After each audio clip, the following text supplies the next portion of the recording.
In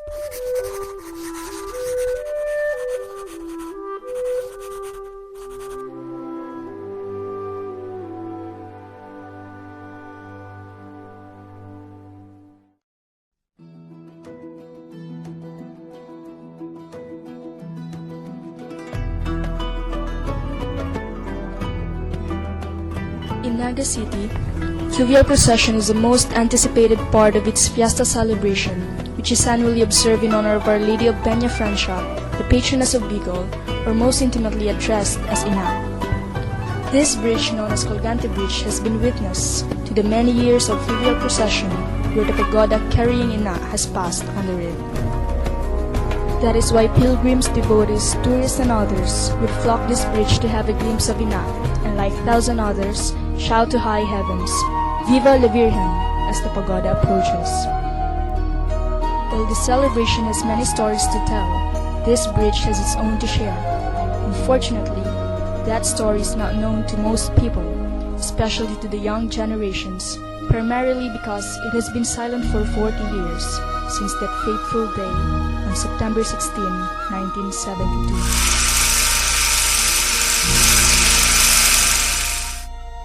Topsy-turvy. It was talaga topsy-turvy. We have seen people jumping and all this. There was a pandemonium scenario. Kung nagdadala din yung isa mo, people were coming and calling me up. So we were running. I was running with them to that area. People got there. Niya only one pala ng pagsaksikan. Medyo naitip pa uli na kami sa araw. Tapos may kapag din na daw may nagpupuraw na si tao niya ako na Lupian protection. Nagdumang kami. Then, nagkarang minute, nagsabat na plane. Afternoon, September 16 in 1972, when people were merely waiting and preparing to watch the fluvial procession.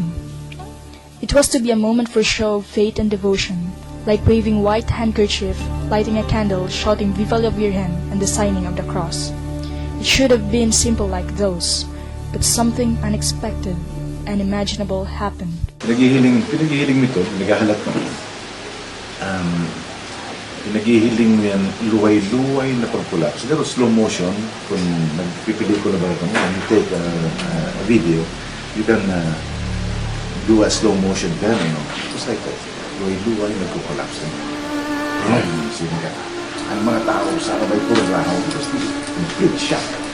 Kasi kaugmahan nyo, suddenly turned into a major disaster right before your eyes. Councilor Rosette Wasson, who was a police patrolman at that time, was in a cafeteria in Barangay San Francisco, some 200 meters away from the bridge. He was about to eat when he learned of that horrifying incident. He skipped his meal and rushed to the bridge. He saw for himself the same situation Congressman Cho Rocco witnessed. He then helped in the rescue operation. We're about to take our lunch, late lunch. When the food was about to be served, we heard people, people are already lying along the river bank, and we have heard shouts or yelling, and there was a strong sound of a cracking sound, a very abnormal sound, together with the yelling, very abnormal yelling of the people. So immediately we look at the bank of the river. The three of us immediately went there to help maintain the order in the area. And some people will retreat, and we were helping them. It was indeed a pandemonium that broke out when the bridge tore apart, and the city was caught shocked and was not able to react outright. This was the observation of Dr. Salve Claros, a private physician-surgeon who acted as one in command during the rescue operation that lasted till the wee hours the next day. And then there was already chaos. And everybody was running very because we were stopping it from I had to go down to the river. From there we were already pumping. Vomiting. So I was all vomitous. Dr. Claros would find a reliable aid in the person of the media man Rufo Tuy, who was probably to report the incident as a newsman. that turned out to be coordinating announcements and emergency requests on air. The public response was enormous. It moved to his emotion. Iyon na nga nito. Ang sistema naman na sa akin. Kung sabi ako nila, well, immediate. Nandito na pangalasan. Immediate yan ang response ng publiko. Ang nagagahan nila. Shorts, t-shirt, winter green, halos immediate. Kundi yun ang impact sa kuya yun. Ito pagbilang mas magalit gadan naman pero there's nothing. Pero pag-acknowledge ko na itong mga hinahagan ko sa public, acknowledge ko na si kuya niya. Joseph Palomares was a grade 1 pupil at Naga Parochial School, a Catholic school for boys, and that time was fetched by his cousin priest to join him watch the procession. Little would he know he would encounter a terrible experience.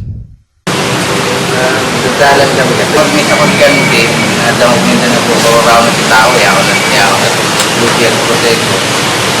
Nagdumang kami. And then, ilang minutes, sabat. Dito sa may dayangdang, part na doon dayangdang, doon sa pinutulan, nahulog ako sa baba, tinamaan akong kahoy sa likod.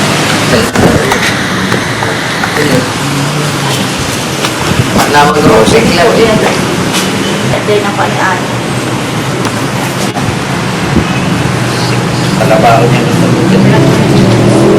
Parang ipag ko nga pa nagdadako lang, sige po. Ayaw na ba? Ano pa yung kinahin dyan? Hindi mo na doktor. The collapse would be the second time for the Colgante Bridge. In 1948, when it was still a suspended bridge for which it was called Colgante, a Spanish word for hanging, the bridge fell and that incident also claimed some 7 lives. But when the Colgante Bridge fell again in 1972, then already a Bailey Bridge, more than 100 died, mostly due to drowning. Initially 138, the number of casualties was reduced to 111, and their relatives would charge the city government for damages. Particularly named as defendants for the city were Mayor Vicente Cibulo, the Public Works Supervisor Engineer Rodolfo Fortuno, and the Chief of Police, Major Elias Pama. The 3 city officials were sued for neglect of their duties. The defendant city of Naga contended the cause of the collapse was not the condition of the bridge, but excessive load of the people in the bridge, despite restrictions not to crowd the area, and the warnings of junior policemen who were high school students. The city claimed that civil disobedience led to the destruction of the bridge and the death of the victims. Fortuna assessed that the bridge could only hold 2 tons or around 50 people weighing 40 kilos each. The junior policemen testified that around 600 to 900 people converged on the bridge when the pagoda was some 100 meters away. The 10 junior policemen were helpless to prevent countless people from crowding the bridge. Unfortunately, the bridge became the most helpless and literally gave up. Most people and the victims' relatives blamed the government for failure to prevent such incident. The court seemed to concur as the Court of Appeals handed down in 1991 a decision that was hoped to bring closure to the 19-year-old court battle. It affirmed the decision of the lower court but reduced the amount for moral damages. The city was ordered to pay each victim 30,000 for the death and 20,000 for moral damages, which was reduced to 10,000 by the appellate court, explaining that the victims had a part in their demise. But the court cleared the 3 officials of liabilities in their personal capacity due to the absence of bad faith or malice. The court gave credence to the city's failure to perfectly secure the area by not totally prohibiting people from crowding the bridge, a failure that resulted in multiple deaths. In simple terms, the lack of personnel to totally prevent people from converging the bridge caused the overload. The overload caused the collapse. Unfortunately, the collapse caused the deaths. Worse, the deaths caused a painful memory to the affected people, including Mayor Cibulo. Those were tough times for Mayor Vicente Cibulo, and Grufotoy believed the mayor felt the magnitude of the incident. Such thought was shared by his family, who disclosed that the mayor would not talk about the incident. I always think about my dad. Every time we talk about him, he feels devastated. He would even cry That's why we try not to talk about it. After the mayor visited the victims in the hospital, he sent a telegram to President Marcos, the Public Works Secretary, 2 congressmen, and 2 senators. The telegram was asking for the release of 400,000 pesos for the Colgante Bridge reconstruction. Such request had been pending for 4 years and came only in October, a month after the collapse. While he was taking all the flak for command responsibility, Mayor Sibulo must have kept his poise for making appropriate actions after the incident. And for his family, the late city mayor was not remiss, though. I feel that it is not really fair to say that the incident was due to negligence of the chief executive. We could not really stop people from saying that it is negligence because he is the chief executive. We know about command responsibility, but we know for a fact that my father also was not remiss in his duties to really instruct, to warn. In the light of these grim scenarios, in the Ina faithful-dominated city, a devotee or a devout Catholic may ask, did God allow this to happen to teach a lesson to the people, despite their pompous display of their belief? It was not a message, not a cannon that's shot in front of the bow of the ship. Warning ni Senyo. Magpare. Isip-isip mo dyan, sige, bahala ka mo sa buhay nito. Ours is loving God. So, the significance, something that you draw from, not from mensahe kang Diyos. Rex Alarcon, a diocesan priest of the Archdiocese of Cáceres, has jurisdiction over Naga City, is considered historian among his peers in the clergy. Certainly, as in our experience, events like this would shake us. So, sometimes, siguro nagkaroon ng mga tanong na, ano ba ito? Parusa ba ito ng Diyos? Ano ba ito? May sumpa ba? Ano ba ito? May mensahe ba? It's not easy to. It is those difficult moments where faith shines all the more. Yan ang tinatawag nating paradox. Ibig sabihin, halimbawa, yung pag-asa, umiigting siya sa panahon na parang nawawala ng pag-asa ng mga tao. Yan din ang pananampalataya. Mas maigting ang pananampalataya sa mga panahon na hindi mo maipaliwanag ang mga panahon. Seeing it from a spiritual perspective may not hold waters. Perhaps religion had nothing to do with it. Accidents happen anyway, especially when safety rules are ignored. But how does history see the Colgante story that seemed to have been forgotten? This tragedy, unlike other tragedies, showed the best of what Bikolanos are. There are instances when tragedies happen which show the worst of Bikolanos. The late Senator Benigno Aquino was reported to have come to Naga to express sympathy. Indeed, a local incident became a national concern, but only for a moment. When the country was placed under martial law, 5 days after the tragic incident, the Colgante stories were overshadowed and eventually were shelved. The people's attention shifted to what was more horrifying event that had the entire country fall. 9 days after the incident, on September 25, a requiem mass was held at the bridge and was presided by the late Monsignor Nicanor Beliasa, then the city's parish priest. For many years now, during fluvial procession, the pagoda carrying Ina would pause for a short prayer for the victims as it approaches the bridge. There were reports pertaining to some people who would do simple rites at the bridge in remembrance of the victims, usually several days prior to the celebration. In 2011, several blogs have appeared, all containing recollection of the incident. Then the Camarines Bankers Association, led by its then President Byron Barameda, initially broke the long silence on the incident when they offered to erect a commemorative marker to be placed at the bridge at the time for the quiet 40th anniversary of the incident. Having no complete list of victims derailed the plan. But in December, this year, Mr. Barameda disclosed that the plan would push through next year.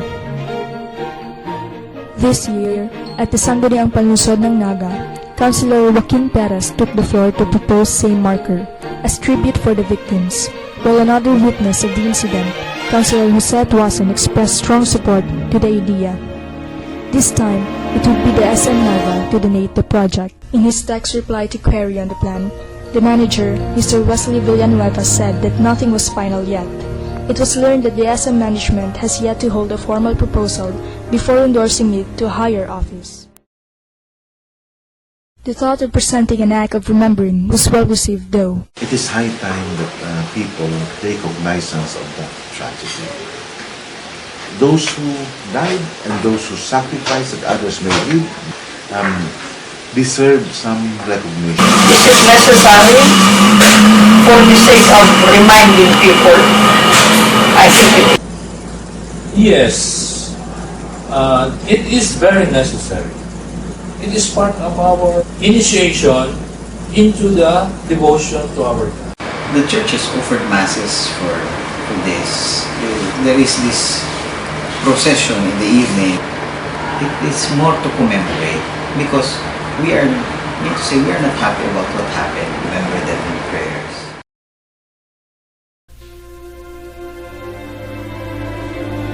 On September 15, 2012, during the 40th fluvial procession after the fall, a symbolic offering of prayers, lighted candles, flying balloons, and white dove was held in the bridge in remembrance of the victims whose fate ended in the bridge.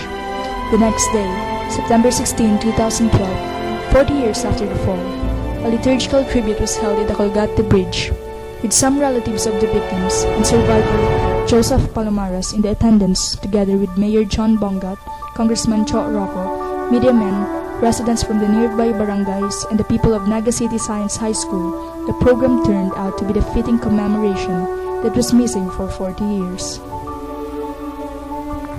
It was an overwhelming joy to be able to contribute to what is missing in the society.